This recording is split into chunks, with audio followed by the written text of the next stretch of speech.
What will America use for energy? We know that China will use coal since they're building a new coal-fired plant in the equivalent of every week, and oil since they're exploring and drilling and importing an incredible amount of oil. But we, on the other hand,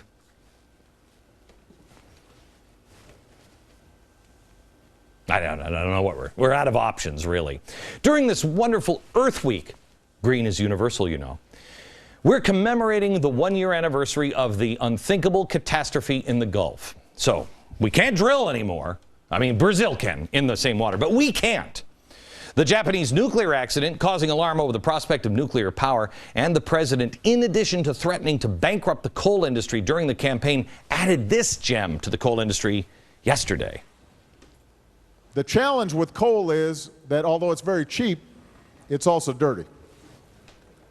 And it can create the kinds of air pollution that not only is contributing to climate change, but it's also creating asthma for kids nearby.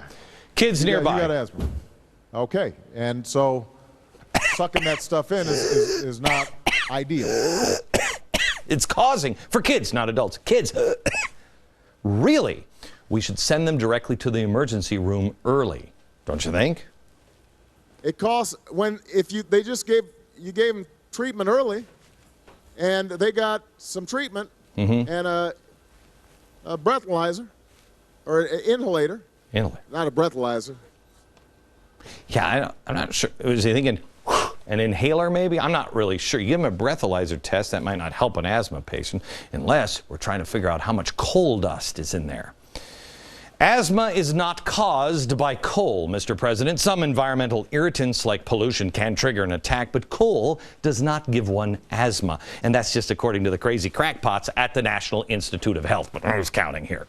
Let's keep in mind, this president, not really good on medical issues. Remember when he said the doctors were amputating people's feet and tonsils just to make extra cash? Never heard that before, but he has. Back to energy, though. What will power our nation when these guys are through with us? Coal. You know how much, everything that comes out of that little magic little holes in the wall that you like plug things into, it's just magic energy. How much of that is created by coal?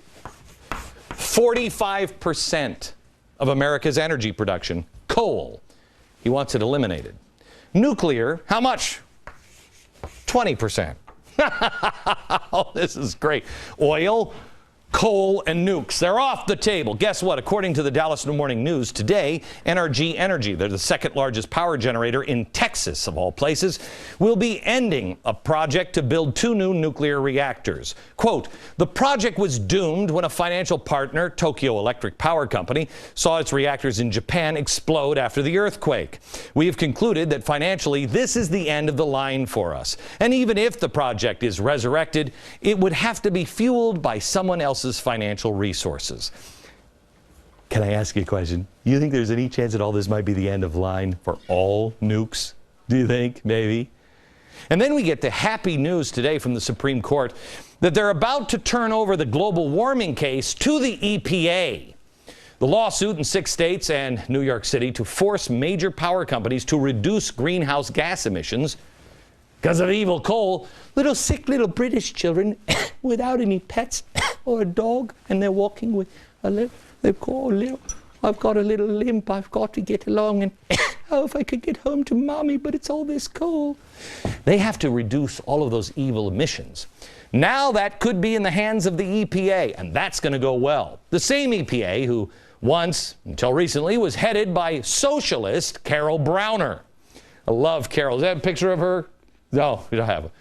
She later became, there she is. Oh, she's so sweet. We should give her a cape.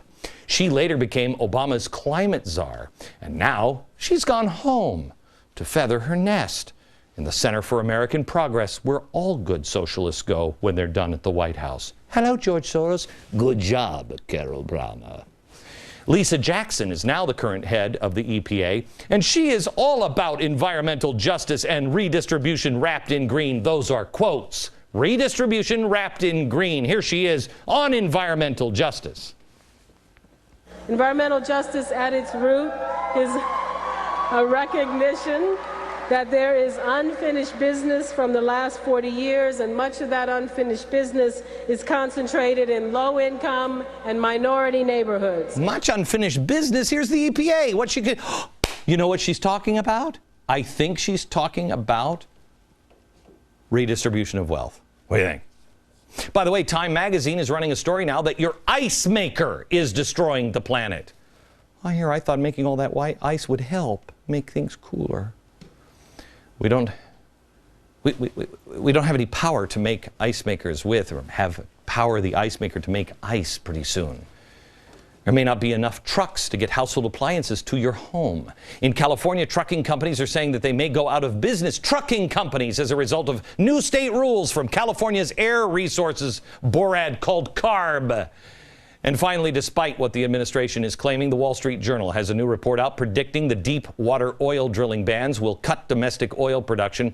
That certainly isn't helping with the cost of gasoline at the pump, is it? Our offshore production, which mostly comes from the Gulf, is expected to be down 13% this year. What are we going to use for energy? Do we even need energy? I don't need it in third world countries, so I don't have it. Back in a minute.